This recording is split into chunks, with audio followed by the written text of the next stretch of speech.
99X, it's Barnes and Leslie on the Morning X. What's up, Four Non-Blondes? We're back for the first day in 2025, hanging out with Crash. You doing good, man? I'm good, man, for 1 day, 2 days in the year. What is today? I have no friggin' clue. I know, it feels like the weirdest, Monday, that's not a Sunday, but really Thursday-ish, Wednesday, Thursday ever. And we have a 4 p.m. football game. I know. It's too bad there's nothing going on in the news. Oh, Lord. Oh, it's such a weird, somber day to me, but... You know, we're finding out more about the terrorists that killed 15 people in New Orleans, Samsudin Jabbar. I don't know if you guys saw this or not, but they found where he was living. It was this rundown trailer park where he kept sheep and goats in the yard. There's actual photos of it.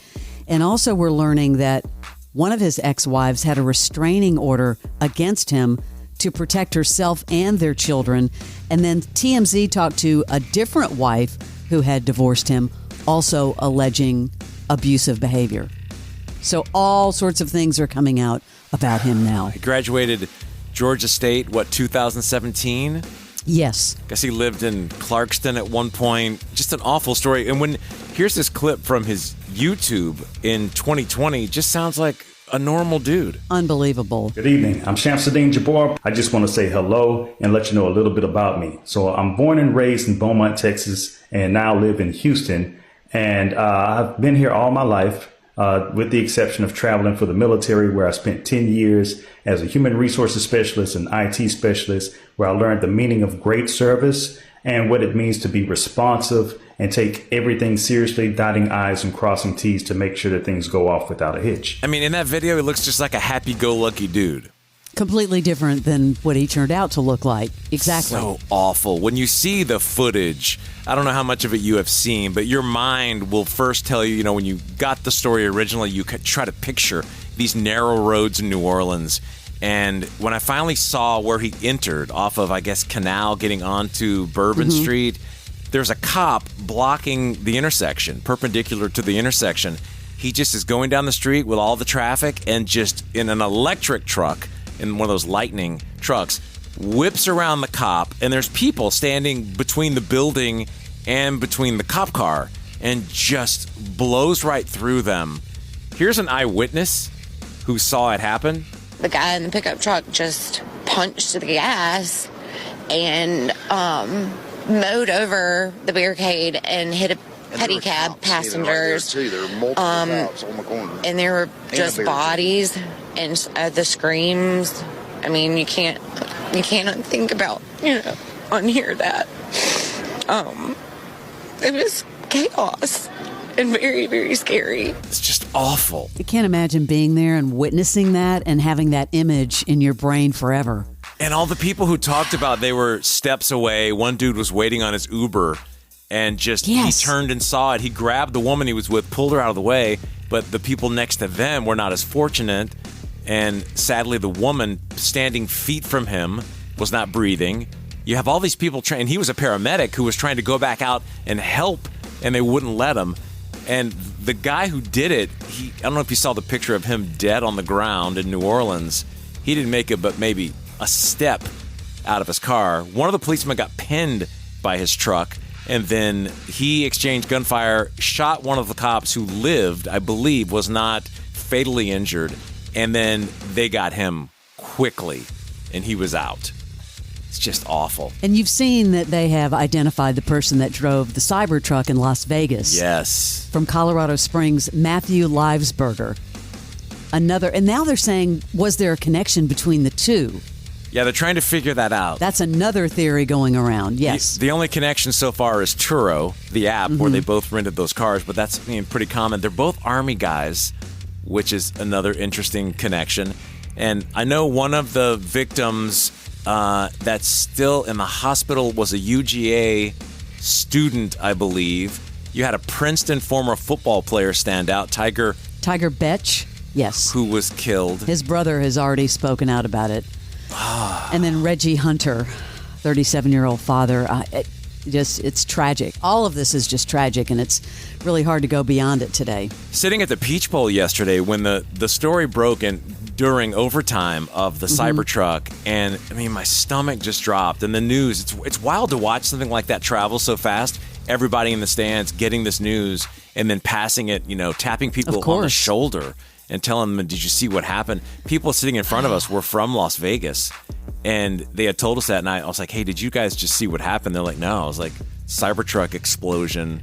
They're like, what? Oh, so you were telling them about it. They didn't know because everyone was wrapped. It was overtime during the game. Right. And then we all started thinking, okay, we're the only big event going on right now. Since they postponed the Georgia game, people probably wouldn't have been there yet, but they cleared that of any bombs. But then you have to think as you're sitting there. It makes you think about any event where people are going to be gathered, like concerts, right, football games. I mean, can you imagine today what the security is going to look like? Man. In New Orleans? Oh, my gosh. Well, and Rose Bowl people, they had to, because that's a pretty exposed venue. Yes, it is. Yep. In a neighborhood. If you were in New Orleans, would you have stayed for the game? I'm just asking, would you have stayed? It's hard to put yourself in that position. I mean, depending if I had to be back. I mean, I don't know. So many people probably couldn't get a hotel room the next day. You had to think about people that traveled in for the game. I know Delta, you mentioned an American, they gave those travel waivers, but still, there's only so many flights, and they're going to be all full. I mean, I'd stay. I mean, if that's your team, obviously, if you're Georgia or Notre Dame, I mean, it's a huge college football playoff round. I mean, I would stay, do my best to figure it out. It's just awful news. Our hearts go out to anyone affected by this. It's just flipping awful. Yeah. Let's hope that this world turns on a dime and we can get straight, but it has not been a good couple of months with all the just anger and vitriol that's in the space.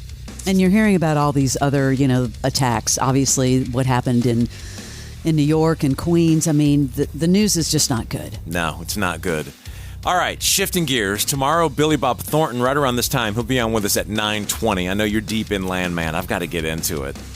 Barnes, you are going to love this series. Yeah. It's classic Billy Bob Thornton. There's so much football. I haven't had time to start it. Crash, what'd you do on New Year's Eve? There has to be some sort of shenanigan or shenanigans. I was up at my buddy's house, and there were shenanigans. I was running. You'll like this, Leslie. As the sun was setting, I was closing Belk because I forgot to bring my pajamas to my buddy's house. So I bought pajamas and then closed Belk and then went and did my party stuff. Oh, and lit my buddy's carport on fire. No, you had to buy pajamas? I had to buy pajamas, yeah, because I forgot how cold it was going to be, and I just wore shorts. Dude, just sleep in your clothes. Really? You're like, hey, I got to pause. I've got to go buy pajamas at Belk? Yeah. That's so funny. There were a bunch of kids at the house as well, a bunch of teenagers, and I didn't want to just wear shorts. I had little pajamas, That's hysterical that you would stop the festivities to go to Belk to buy. Were they Christmas PJs? Yeah. What kind of PJs? I just bought some colorful Christmas PJs, yeah. That's it. They were on sale, $14.99. Not bad. Was there any specific date that was targeted for this? Did anyone get the nod for the New Year's Eve? What? Who was chosen to be your sidekick? Oh, none. Just me. Bud Light was my sidekick. Well, I thought you were dating a couple people. I am, but I mean, for stuff like that, I don't want to have to pay attention to people. Well, then not anymore you're not, because if you didn't get the call for New Year's Eve, you would think you're off the roster. And Leslie went to a tamale party. That's nice. Yeah, New Year's Day, absolutely. Oh, New Year's Day. Okay. New Year's Day. New Year's Eve, I was watching The Penguin. Remember, I told you I binged it for like 8 hours. What would you guys do in this situation? On New Year's Eve, we went out with some friends, and there were 8 people at the table. And one of the dudes kind of took control. You know, there's always the person at the table, and believe it or not, it's not me. I was going to say, you're kind of the alpha. No, not in the wild. Okay, I got you. I will lay back and I use all my words here. Got you. And then I just want to sit back and observe, because that's where I bring the stories forward, like this one.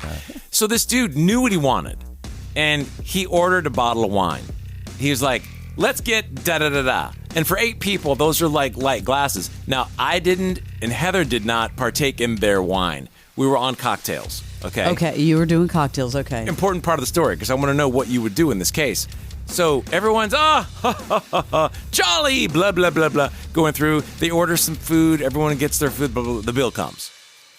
The dude ordered a $1,500 bottle of wine. And now you're expected to split it. And he said, as he picked it up, why don't we all just split it 4 ways? He said that? What? And I'm like, okay. And immediately Heather's like, don't. because I was already like ready to blow up. So wait. Heather's saying don't say anything? She like grabbed like the firm part of my like leg, my thigh, and was like meaning like shh. I've done that too. Because I just was like, what? Dude was like, let's just split it 4 ways. Did anybody else say anything? Well, everyone had just this look on their face. The other people drank it. But you said it was a light pour, and I just did the quick math. That's $187.50 for a glass of wine. Pretty good, Crash. Half a pour. Thank you, Leslie. So all of a sudden, and this dude, and everyone was drunk.